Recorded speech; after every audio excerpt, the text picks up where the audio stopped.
Madame, Monsieur, bonjour et bienvenue sur le plateau d'Al Mouatine et pour participer à l'émission spéciale politique élection 2018. Et aujourd'hui, nous avons le plaisir d'accueillir sur le plateau le parti MR, Mouvement Réformateur de la ville de Bruxelles. Et nous avons sur le plateau David Weisman, qui est 5e sur la liste. Bienvenue David. Merci de l'invitation. Latifa Iqballa qui est 22e sur la liste. Bienvenue Latifa. Bonjour et merci également pour cette invitation. Marhaba bik. Et alors Christelle Kassemboué qui est 32e sur la liste, la même liste. Okay. Merci pour l'invitation. Donc la première question, je vais l'adresser à David Weisman. Donc le MR est en campagne pour conquérir bien sûr le majorat et Alain Courtois l'a bien précisé, il est déterminé pour ce projet-là. Vous allez y arriver comment? Est-ce parce que le PS a pas mal d'affaires qui tournent un petit peu pour l'instant et que vous allez essayer justement de profiter de cette situation pour négocier, ou comment vous allez y arriver? D'abord, un grand merci pour cette invitation. Bonjour à toutes et à tous. On fait une campagne en 2 temps, une campagne qui a consisté à mettre notre bilan en avant. Et il y a des points très positifs dans notre bilan, il y a des points plus négatifs sur lesquels on doit pouvoir discuter et débattre également. Et puis également mettre nos propositions. Donc on va évidemment faire une campagne constructive, en tout cas on s'y attelle depuis le début, une campagne qui consiste à expliquer le projet libéral davantage qu'à peut-être réagir sur le projet des autres.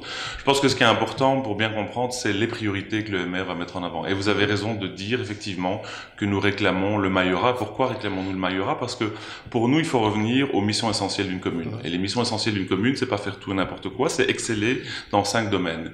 Et 3 de ces domaines sont directement liés effectivement au majorat, au bourgmestre. Le premier domaine très clairement c'est l'enseignement, le deuxième on va y revenir c'est la sécurité, la propreté. Sécurité et propreté, si on veut marquer des points, c'est pas possible d'avancer sans avoir le majorat.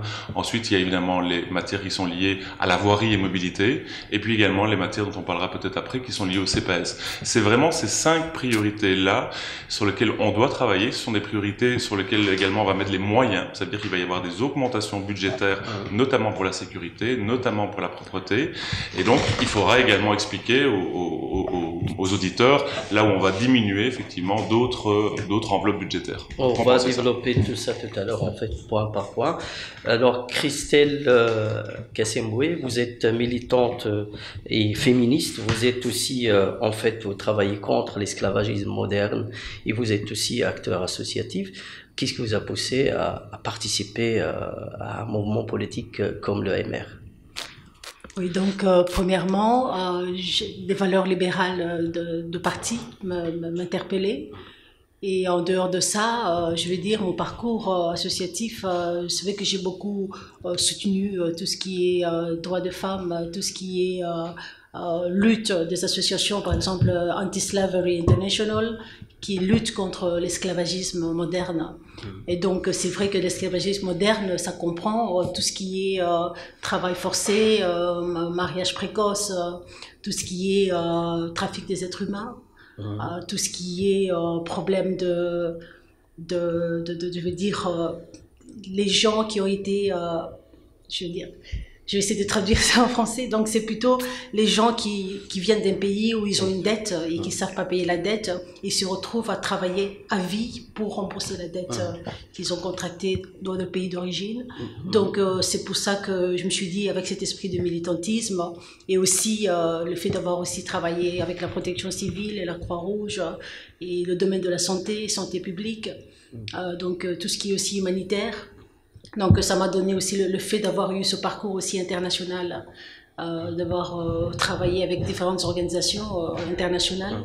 Donc ça m'a donné l'idée vraiment de me lancer à fond dans la politique que de rester de côté des militants ou donc c'est principalement, je voulais aussi encourager les gens, les citoyens à aller de l'avant et à saisir les opportunités qui leur sont données pour réussir dans leur vie et réaliser leurs rêves. Ouais. Alors la question à Iqballa, Latifa, question de la gouvernance sur la ville de Bruxelles. Quelle est votre évaluation par rapport au déroulement de la bonne gouvernance au niveau de la ville de Bruxelles? Écoutez, mon engagement est d'abord un engagement citoyen avant d'être un engagement politique. Et je pense que tout citoyen aspire évidemment à ce que le corps politique gère en bon père et en bonne mère de famille les affaires de la cité. Et donc, effectivement, il y a eu au sein de la classe politique un certain nombre de dérapages. Et je pense que les dérapages, eh bien, ceux qui les ont commis, ils seront évidemment sanctionnés. En tout cas, je l'espère, parce que je pense que, effectivement, les concitoyens méritent d'avoir une classe politique qui soit intègre. Et je pense que c'est peut-être une des raisons pour lesquelles, dès mon plus jeune âge, j'avais déjà aspiré à faire des études en droit. Et donc, comme vous le savez, moi je suis juriste en droit des affaires, en droit européen, en droit privé, et je pense que cette nécessité de justice et d'équité qui aujourd'hui me pousse aussi à faire de la politique. Et votre évaluation sur la situation de la gestion politique Écoutez, l'évaluation, elle sera faite par l'électorat. Elle sera faite le 14 octobre, le soir du 14 octobre. On verra effectivement si le corps électoral aura effectivement tiré les conclusions de ces erreurs politiques. Vous êtes satisfaite alors de ce qui se passe au niveau de la Je ne vous dis pas politique? que je suis satisfaite. Je vous dis que il y a des sanctions qui sont des sanctions électorales. Oui, okay. Je veux dire, ce n'est pas, moi je ne représente pas l'ensemble du corps électoral. Donc David Weisman, malgré la non-concertation avec les citoyens pour le piétonnier par exemple, est-ce que vous pouvez estimer que la ville, la commune ou la majorité actuelle a bien géré d'une manière positive la gestion de la commune de Bruxelles? D'abord, je vais juste faire un petit écart pour présenter Christelle qui est ici à ma droite, parce que tout à l'heure elle a dit, je sais pas comment dire ça en français. Si elle ne sait pas comment dire ça en français, c'est parce que Christelle parle 5 langues couramment. Elle est polyglotte. Et j'ai eu la chance de la rencontrer quand on a fait la liste, parce qu'effectivement, elle a un sérieux parcours, comme elle a illustré, professionnel dans des institutions internationales. Et donc, on avait envie d'avoir des gens qui venaient du privé, des gens qui viennent du public, les gens qui ont une vision sur la ville de Bruxelles, mais les gens aussi qui ont une ouverture d'esprit de par leur carrière professionnelle, qui les ont amenés à voyager et à parler 5 langues. Il y a quand même et c'est pas 5 langues à peu près, c'est 5 langues parfaitement. Donc, je crois que tu aurais dû commencer par ça, Christelle. C'est sa première interview en plus, hein, donc tu aurais dû commencer par dire ça, effectivement, et pas je cherche un mot parce que tu cherches un mot parce que tu travailles en anglais au quotidien. Alors pour vous répondre, écoutez, on a parlé du piétonnier, hein, des choses positives dans le piétonnier et des choses qui ont été effectivement négatives, et je pense que la communication d'emblée, les responsables de cette communication ont fait un mea culpa en temps opportun. Maintenant, je crois qu'on doit aller de l'avant. Je pense que tout le monde reconnaît en tout cas la nécessité d'avoir un nouveau projet de ville dans le centre-ville. Je pense qu'on doit accélérer les travaux, ce qu'on est en train de faire. Pour le moment, les commerçants sont plutôt en train de nous dire, s'il vous plaît, accélérez, parce que c'est compliqué, et surtout dans une période où on a vraiment maintenant ouvert une grande partie des voiries. Et donc, je crois qu'il y a plus de communication aujourd'hui, en particulier, je le reconnais avec ce bourgmestre qu'avec le précédent. Il y a une volonté de travailler ensemble. On a mis le paquet pour expliquer les différentes phases du travaux, les différentes phases du chantier. Tout n'est pas optimal, mais on essaie d'avancer. Je pense que le piétonnier est de loin la partie émergée de l'iceberg de notre gestion communale. On en parle beaucoup, on a parlé de beaucoup d'autres projets, mais au quotidien, on est dans les quartiers, à la Keun, à Niedervorenbeek, dans le quartier européen, à Louis Roosevelt, dans le centre-ville. Et là, on agit, comme on a dit, avec nos compétences au niveau de la mobilité, de la voirie. On agit au niveau de la démographie pour Alain Courtois. On agit au niveau des sports. On a amené des sports dans tous les quartiers, comme on l'avait jamais fait avant.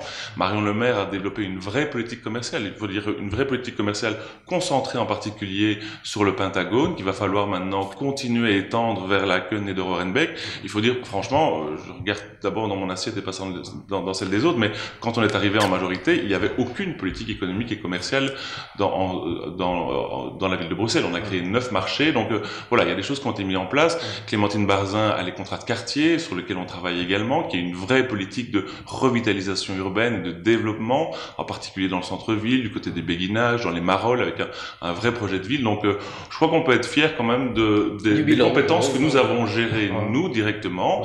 Après, c'est le jeu de la coalition, c'est-à-dire que, certes, beaucoup de points passent au collège. Après, chaque échevin doit aussi faire chaque échevin, chaque élu, d'ailleurs, moi je l'ai fait, doit faire le bilan de sa propre action. On peut pas gérer, évidemment, les compétences des autres, et c'est pour ça, vous l'avez dit, que clairement, on revendique notamment, Alain dirait, les clés de l'hôtel de ville, le Mayorat, puisque avec le Mayorat, on pourra travailler tant sur le volet propreté publique que sur le volet sécurité, qui sont 2 points sur lesquels, je vais le dire de façon positive, il y a encore beaucoup de choses à entamer pour que la ville ressemble à une ville du XXIe siècle? Alors parlons du chômage, vous voulez qu'on parle du travail concret que vous allez pouvoir faire peut-être après le 14 octobre. Le chômage continue à diminuer bien sûr à Bruxelles depuis 2000, mais il y a du côté de l'âge de moins de 26 ans, des jeunes de moins de 26 ans, presque 8000 chômeurs actuellement sur Bruxelles. Quelle serait la stratégie à mettre en place pour aider justement ces jeunes qui sont au chômage? Latifa? Alors écoutez, ce que l'on sait, c'est qu'effectivement, il y a toute une série de jeunes qui sont au chômage, mais aussi énormément d'emplois qui sont à pourvoir. Donc il faut évidemment trouver un moyen terme entre la formation de ces jeunes, qui évidemment pêchent aujourd'hui, et les postes à pourvoir. Maintenant, il y a aussi toute une série, et on le sait, de postes qui sont encore à créer grâce aux nouvelles technologies de l'information. Et donc l'avenir est à la formation de ces jeunes. Sans formation, ces jeunes ne pourront pas avoir finalement un avenir à Bruxelles. Donc il faut vraiment, c'est une priorité. Maintenant, il faut savoir aussi que ce n'est pas de la compétence de la commune, hein, c'est aussi de la compétence de la région. Pour ce qui est des postes qui effectivement seraient à pourvoir au niveau, parce qu'évidemment les autorités communales ont aussi la capacité, ça on le sait bien, donc d'engager évidemment des jeunes. Je crois qu'il faut aussi ne pas oublier les femmes, parce que là il y a aussi tout un pan.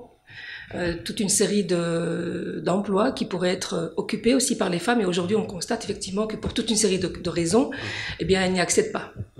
Et donc il faut pouvoir y remédier. Votre avis, Christelle, par rapport il a tout à fait raison. Je parle aussi, pour ajouter à ce qui a été dit, on parle régulièrement des métiers en pénurie, et c'est vrai que si on formait déjà pas mal de jeunes à ce type de métier, ça va déjà réduire le nombre de postes qui sont vacants. Et puis aussi à avoir des partenariats avec des sociétés ou des centres de formation qui peuvent accélérer ce genre de processus. Et aussi, je vais dire, les stages qui peuvent être aussi conclus avec des sociétés pour recruter par la suite ces personnes. Donc je pense que c'est un bon tuyau de dire on va essayer de sensibiliser par rapport à ce problème de travail, de métier à pénurie. Et donc ça va déjà. Mais on doit peut-être un peu voir qu'est-ce que c'est que la politique d'emploi au niveau communal. Parce que effectivement, comme Latifa l'a bien dit, c'est une compétence qui est principalement régionale. L'emploi, c'est une compétence régionale avec une partie d'ailleurs, une partie fédérale si on regarde la fiscalité et parafiscalité. Donc tout ce qui est ONSS, cotisations salariales, etc., qui a un impact sur l'emploi, puisque vous savez que le fait d'avoir diminué drastiquement les cotisations salariales sur le premier employé, d'ailleurs diminution qui porte jusqu'aux 6 premiers employés pour la création d'une petite start-up, ça a créé plus de 30 000 emplois. Et donc on voit bien qu'il y a une volonté maintenant de relancer, enfin il y a une croissance qui repart, il y a la création d'emplois, donc tout ça est positif. Mais il faut que ce soit, et c'est ça le rôle, mon avis, de la commune, il faut que ça profite à tous les quartiers.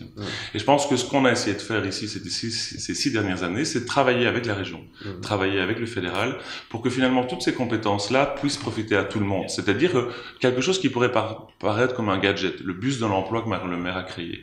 Ben, c'est pas un gadget, le bus de l'emploi, c'est vraiment amener ceux qui ont l'expertise, ceux qui sont les conseillers dans les quartiers qui sont parfois pas très reculés, ils sont pas reculés les quartiers de la ville de Bruxelles, mais qui sont parfois le plus loin finalement des antennes de quartier, où on sait que les jeunes parfois sont tellement loin de l'idée de pouvoir avoir un emploi, ou parfois infraqualifiés, ou parfois un peu désespérés, qu'on va les chercher, on va travailler avec eux. On a créé donc ce bus de l'emploi, on a créé les jeudis de l'emploi, où on amène ces professionnels, on a créé des partenariats, ce qui ne se faisait pas avant, avec le secteur privé, parce que c'est une bonne chose de pouvoir avoir des articles 60, donc des gens qui sont généralement hors du marché de l'emploi, de les former, c'est encore mieux, après les avoir formés par un métier, de les amener vers un métier dans le privé, parce qu'on est certain effectivement que c'est vraiment là une remise à l'emploi directement. Donc ce qu'on a essayé de faire, c'est essayer vraiment d'être dans la proximité, de ne pas oublier les quartiers, parce qu'effectivement, vous avez dit un chiffre, mais ce chiffre il est encore plus phénoménal quand on le regarde par quartier. Il y a des quartiers à la ville de Bruxelles où quand nous sommes arrivés, il y avait jusque 50% de chômage en dessous pour les jeunes de moins de 26 ans. Aujourd'hui, ça va un petit peu mieux, mais c'est pas du tout encore la panacée. On se retrouve encore des quartiers où il y a 25 à 30% de chômage chez les jeunes. Ça, c'est pas possible. Et donc, on essaye également à côté de ça de développer des petites entreprises, des incubateurs d'entreprises, comme on l'a fait. Moi, je l'ai lancé à la Cité Modèle dans le nord de Bruxelles à Laken. Clémentine Barzin est en train train de travailler là-dessus au niveau de la place Boxtal, avec des incubateurs d'entreprises, du travail partagé. Donc on essaie aussi d'amener de l'innovation dans des quartiers. L'idée étant double, étant non seulement que les jeunes de plus en plus deviennent fiers également de leur quartier. On voit notamment sur des banlieues parisiennes qui étaient il y a quelques années en tout cas qui n'avaient pas la cote et qui en quelques années sont devenus des pôles de nouvelles technologies. Donc être fier de son quartier. 2, amener aussi des gens qui parfois n'ont pas les moyens d'aller prendre des bureaux dans le centre-ville, dans des quartiers qui n'ont peut-être pas la cote pour l'immobilier. Et 3, évidemment, faire en sorte que cette création d'emplois profite directement aux jeunes, soit par un stage, soit par une mise à l'emploi aux jeunes des quartiers. C'est un peu ce qu'on essaie en train de faire, ce qu'on a fait ces dernières années et qu'on doit continuer et qu'on doit peut-être encore accélérer. Je pense surtout au nord de Bruxelles, à Neder et à Laken. On va parler de la sécurité à la ville de Bruxelles. À la ville de Bruxelles, on retrouve plus de personnes qui déclarent par exemple éviter de prendre les moyens de transport en commun le soir, etc. Par peur, par crainte. Qu'est-ce que vous proposerez pour éviter justement, pour lutter contre l'insécurité sur le territoire de la ville de Bruxelles? Vous me regardez moi, mais je ne sais pas si je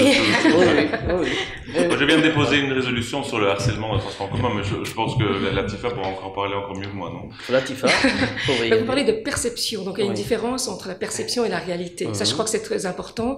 Donc, je crois qu'on doit évidemment travailler sur cette question-là, certainement de sensibilisation, expliquer effectivement à nos concitoyens que ils ont peut-être le sentiment qu'il y a une insécurité. Cette insécurité n'est probablement pas réelle.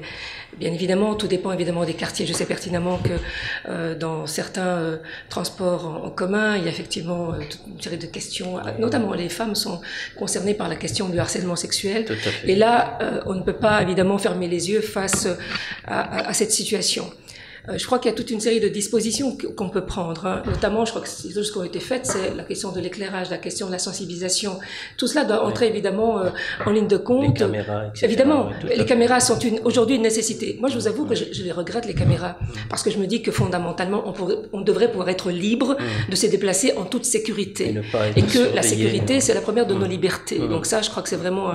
Maintenant, on n'a pas le choix aujourd'hui, compte tenu de la réalité, c'est évidemment d'avoir des caméras. Et bon, il y a un petit peu des caméras un petit peu partout, dans tous les transports en commun. Et voilà, et donc je crois que ça c'est vraiment la première des étapes qui permet aujourd'hui pour éventuellement identifier une infraction, quelle qu'en soit d'ailleurs la nature. Il y a d'autres problèmes en plus de ce que vient de citer Latifa, les problèmes de la homophobie par exemple. On agresse beaucoup par exemple d'homosexuels sur la ville de Bruxelles. Il y a aussi par exemple le quartier Anissens où c'est vraiment pour l'instant très difficile, etc. Quelle est votre évaluation, votre vision par rapport à ça? Je pense que tout ce qui est discrimination et tout ce qui est agression, incitation à la haine, ça doit être effectivement puni. Et aussi, il faut sensibiliser les citoyens qu'il faut qu'il y ait une mixité sociale, que les gens acceptent tout le monde, quelles que soient ses croyances, quelle que soit son orientation sexuelle ou pas. Donc, je pense que c'est vraiment important de sensibiliser dès le jeune âge, que ce soit donc, dans les écoles, dans les centres sportifs, quel que soit l'endroit, vraiment en parler en permanence et aider à bannir ce genre de discrimination. Oui, David, il y a de plus en plus de racisme, de violence, de discrimination, etc.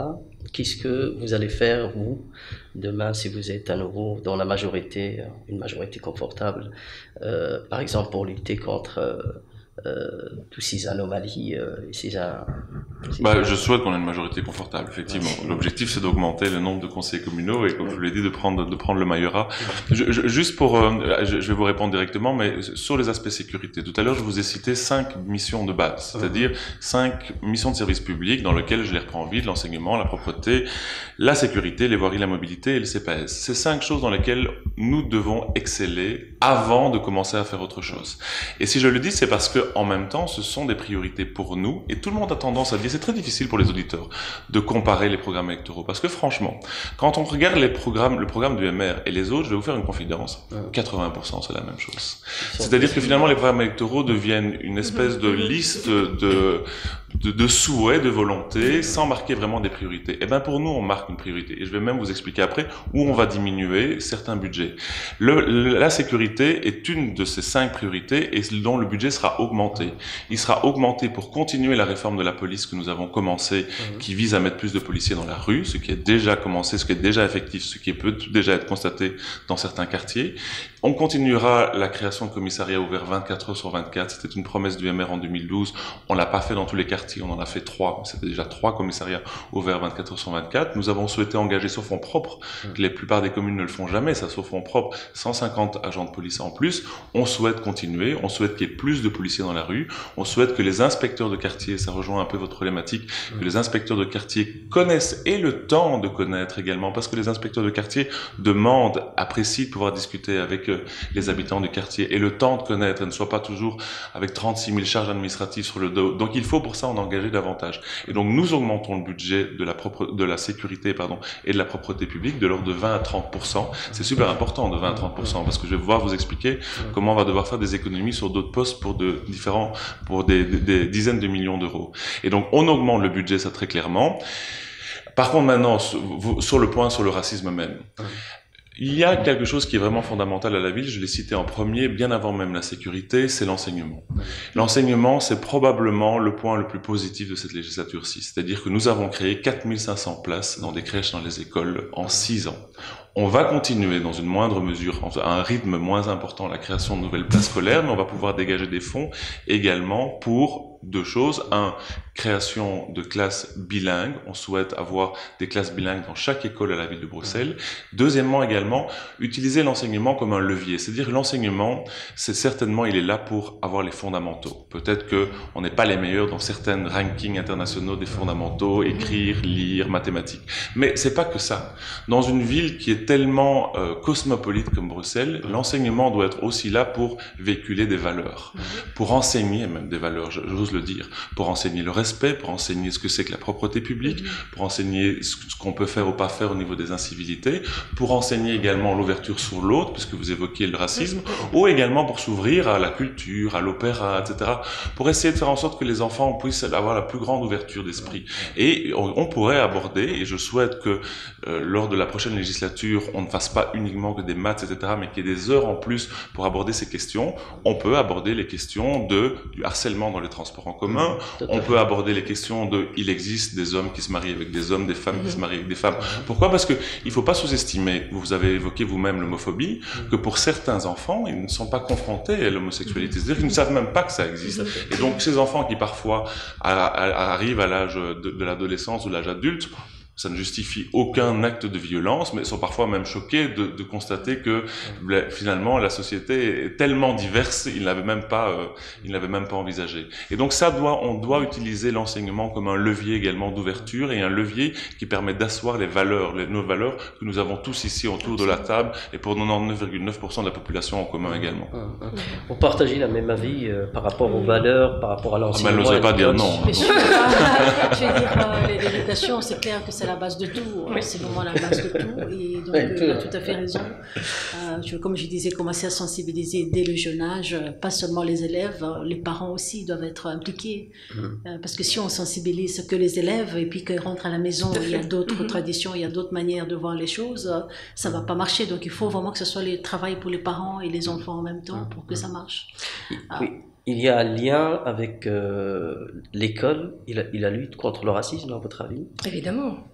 Monsieur Weitzman vient de le préciser, dans le cadre de l'enseignement, il y a évidemment des valeurs qui doivent être transmises aux enfants, et ces valeurs font partie de ce socle commun qui nous permet de construire ensemble et de vivre ensemble. Sans cela, on ne peut pas garantir la cohésion d'une société qui soit harmonieuse. Or, on l'a bien vu à Bruxelles-Ville, on a eu des émeutes, et malheureusement, je pense que là, il y avait quelque chose qui ne va pas.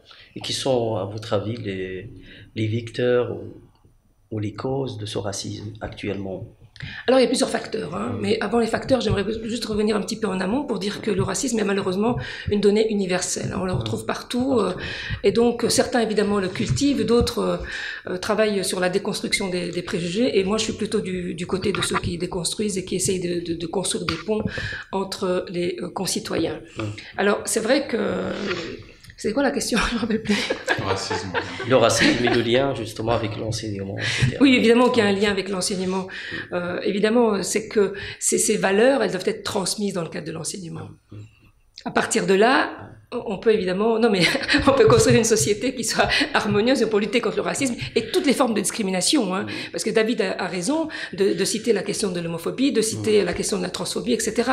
C'est vraiment tout type de discrimination, quel qu'en soit l'auteur. Parce que j'ai remarqué une chose, c'est que souvent il y a aussi un sectarisme dans la dénonciation du racisme, et ça ne va pas non plus.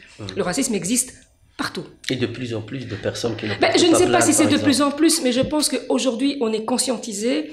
Et donc, les victimes, regardez par exemple ce qui s'est passé avec Cécile Djounga. Pendant une année, elle a été harcelée. Et pendant une année, elle n'a pas osé déposer plainte. Ça veut donc bien dire qu'il y a aussi un problème, je dirais, il y a certainement une pression sociale qui fait qu'on n'ose pas. Et il y a aussi dans l'acte qu'elle vient de poser aujourd'hui une part aussi de responsabilité, parce que d'autres victimes vont aussi pouvoir engager des actions. Je crois que le racisme a toujours existé. Simplement, aujourd'hui, on ose déposer plainte, peut-être un petit peu plus, et donc on en a peut-être un peu plus conscience, tout simplement. Le vivre ensemble ne fonctionne pas vraiment, David Weisman.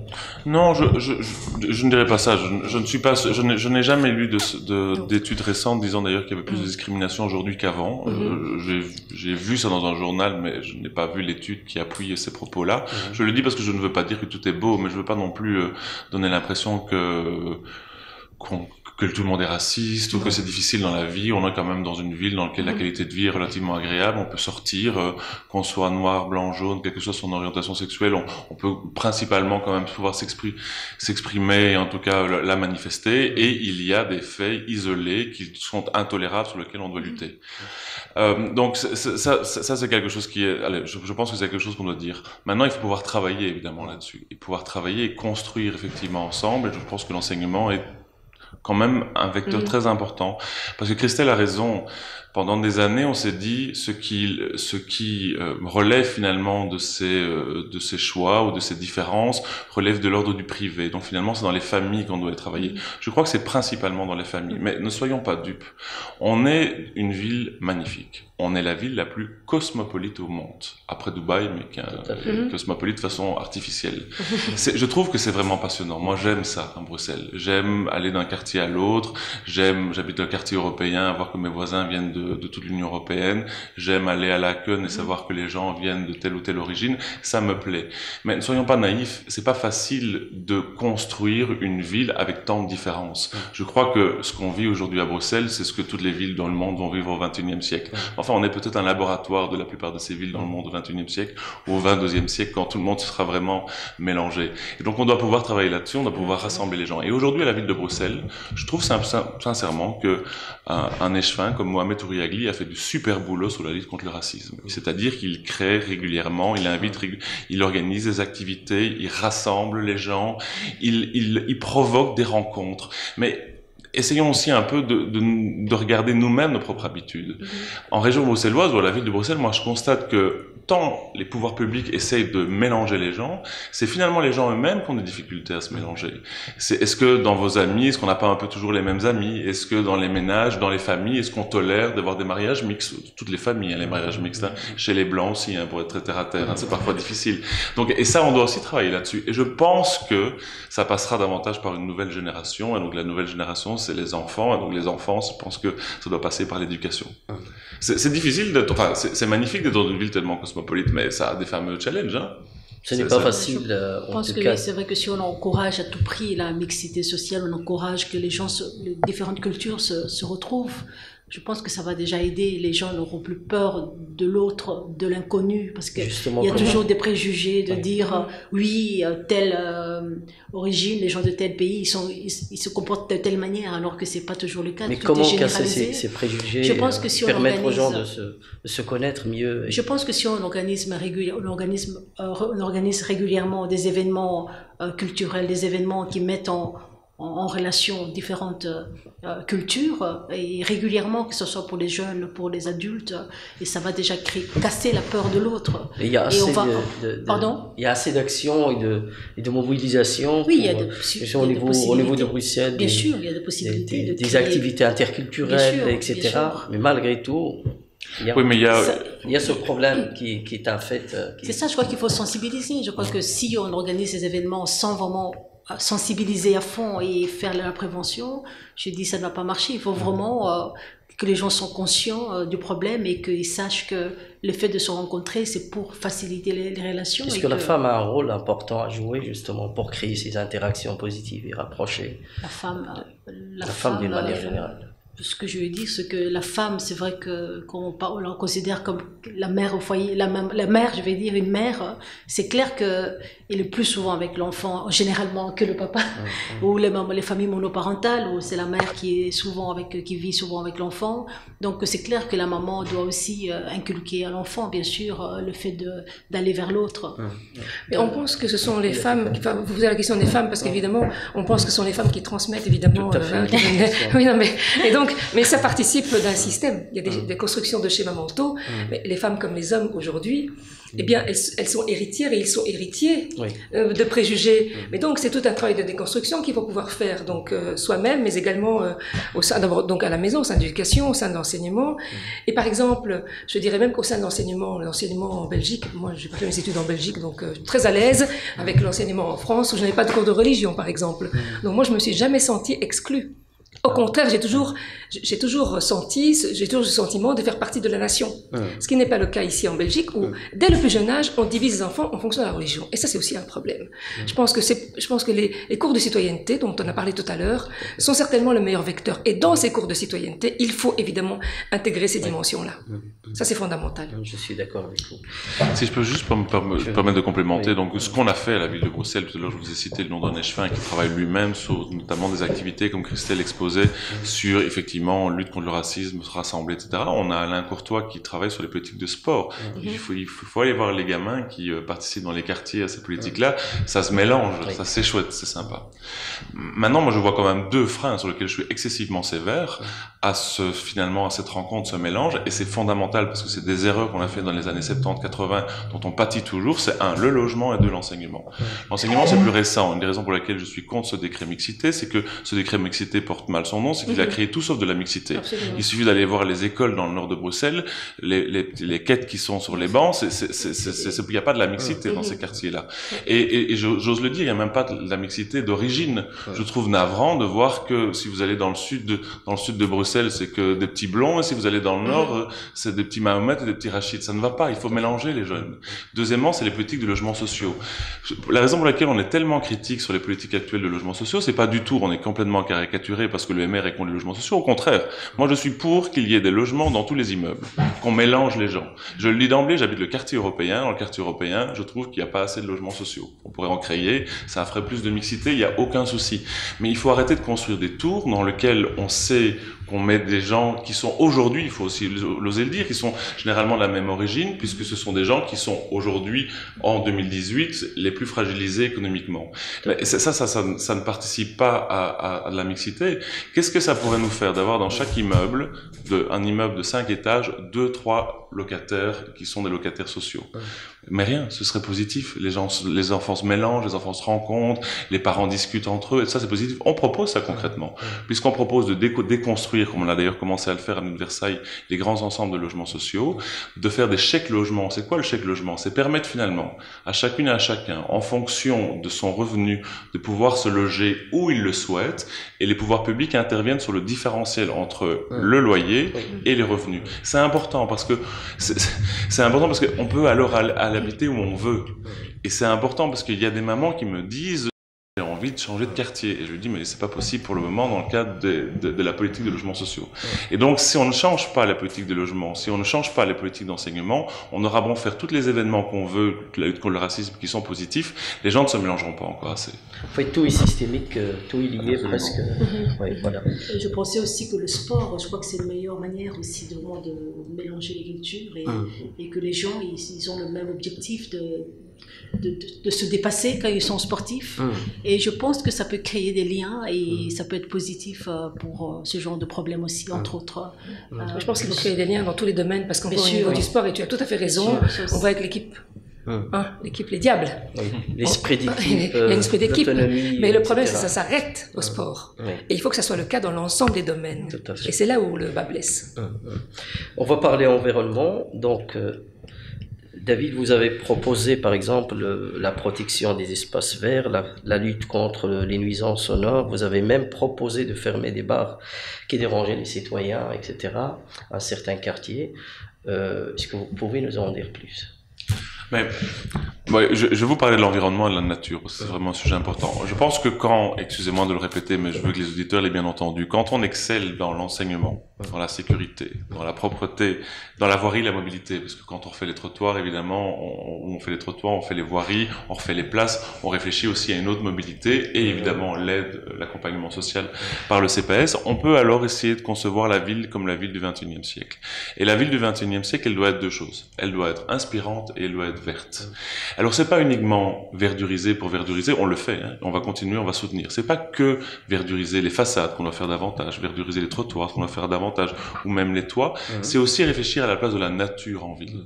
C'est aussi réfléchir aussi peut-être à des pratiques qui sont des pratiques aussi d'il y a 10, 20 ou 30 ans, qui ont consisté à asphalter à peu près toute la ville, hein, ce qui fait que la ville aujourd'hui est imperméable, c'est-à-dire l'eau ne passe pas sur 75% de son territoire. Il faut savoir qu'il y a 20 ans, l'eau rentrait dans 40% de son territoire, dans 50% de son territoire. Donc, ce que je veux dire par là, c'est qu'on a eu des politiques qui ont consisté finalement à éjecter la nature d'une ville. Or, on sait très bien que pour des raisons climatiques, pour des raisons environnementales, pour une qualité de vie, pour des raisons liées aussi à simplement le bien-être, de pouvoir voir des arbres, on doit continuer à planter beaucoup plus d'arbres. On a fait sous cette législature-ci, avec les associations, une forêt urbaine. Il faut que des forêts urbaines, on puisse continuer à en planter.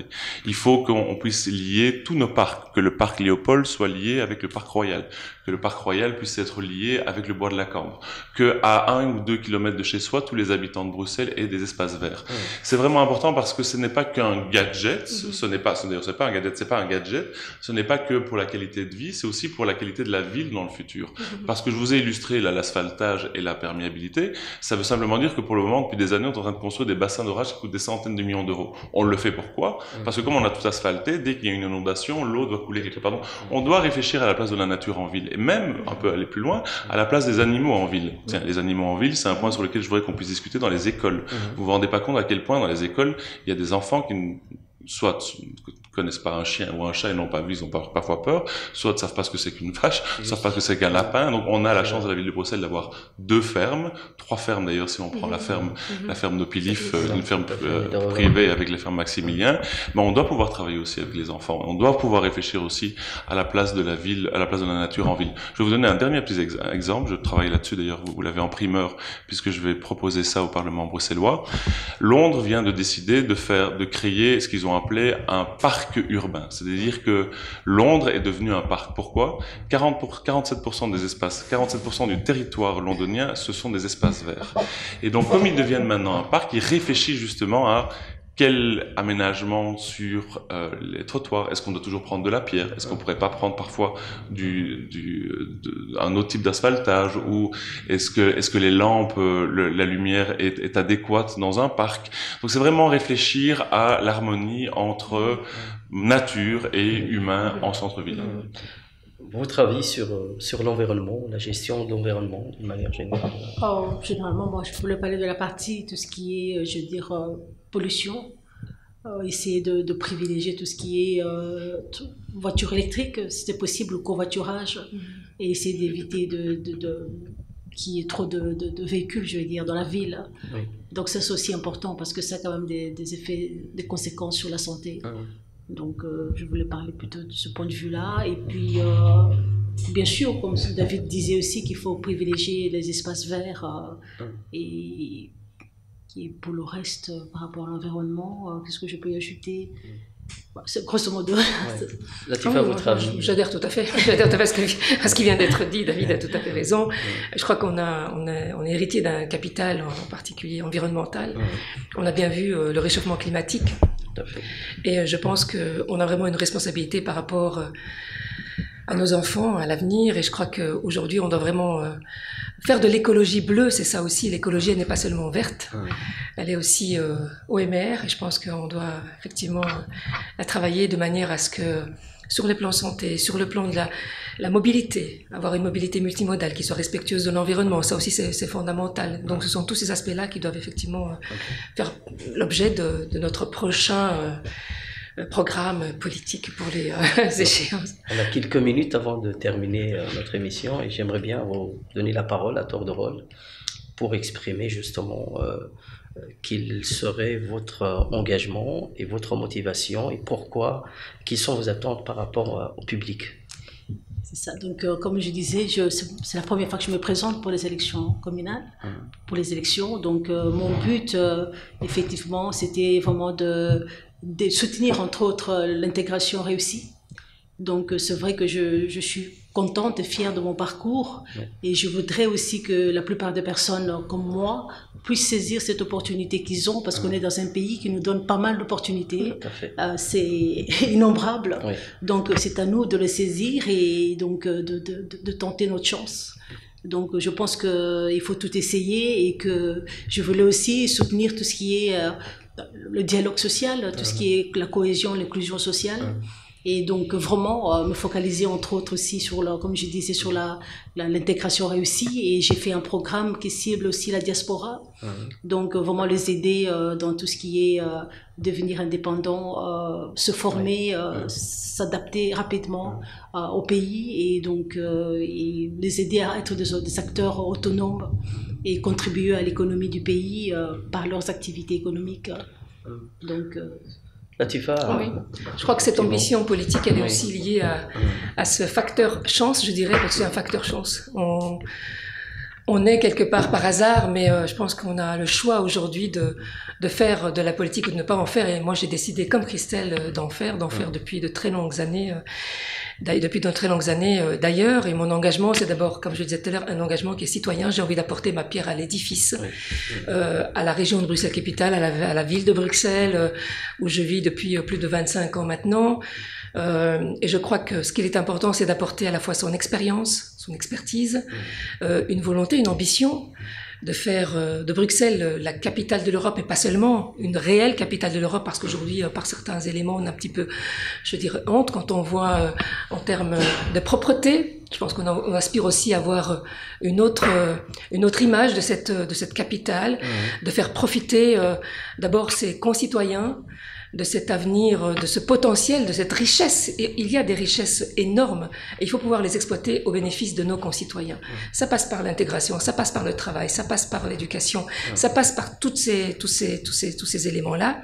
Et il y a un élément également important auquel j'aspire également, c'est construire, faire en sorte que les femmes aient leur place complète dans cette société, parce que ce n'est pas le cas aujourd'hui. Que ça soit sur le plan politique ou que ça soit dans les autres domaines. Hein. Et donc on aspire à une réelle parité dans tous les domaines. J'aspire également à ce que les jeunes également soient tirés vers le haut. Trop de jeunes sont en échec. Et je pense que là, il y a un travail à faire. Et puis on a également une chance d'être la capitale de l'Europe. Beaucoup l'ignorent. Et moi, j'aspire à ce qu'au niveau de la ville de Bruxelles, par exemple, nous puissions avoir un échevinat à l'Europe.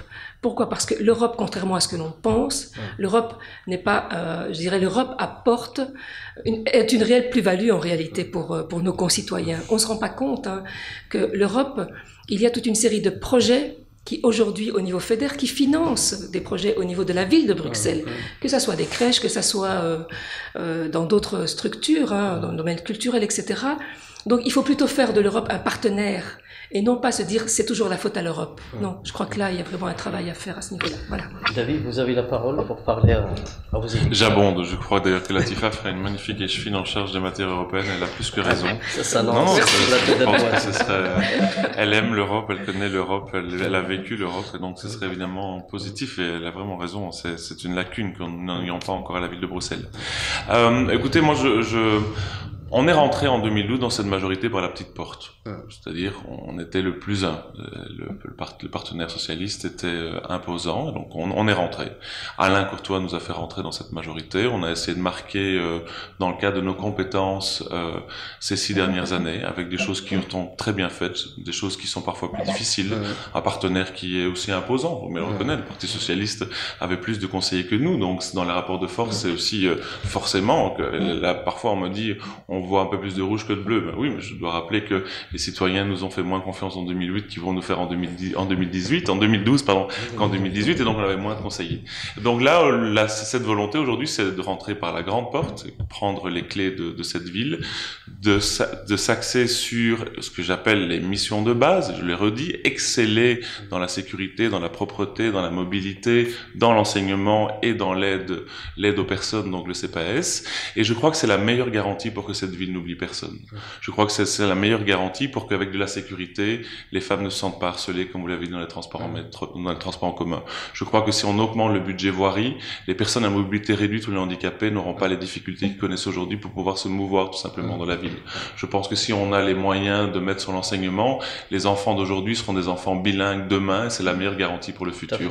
Et donc je crois que revenir sur l'essentiel, c'est la meilleure chose pour que la ville n'oublie simplement personne, et que cette ville soit un peu plus inspirante demain qu'elle ne l'est aujourd'hui.